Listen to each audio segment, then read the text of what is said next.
जिस तरह से आपके ब्राउज़र्स, आपके सॉफ्टवेयर्स आपकी डेटा सेव करते हैं, इस तरह से ही सेम तरीके से हमारा लैपटॉप, हमारा पीसी भी हमारी डेटा सेव करता है। तो मतलब हिस्ट्री बोल सकते हैं उसको। तो किस तरह से चेक कर सकते हैं? सबसे पहले आप विंडो जो बटन है उसको के साथ विंडो आर प्रेस करें।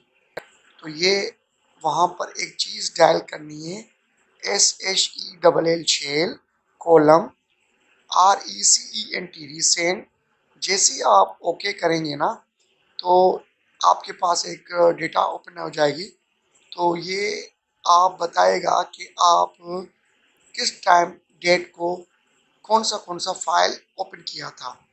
ये स्टार्ट पे जैसे क्लिक करेंगे, by name, by date, by time, अच्छा मोर, असेंडिंग एंड डिसेंडिंग के मेथड के थ्रू हम वो फाइल देख सकते हैं किस डेट को कौन सा मैंने फाइल ये ओपन किया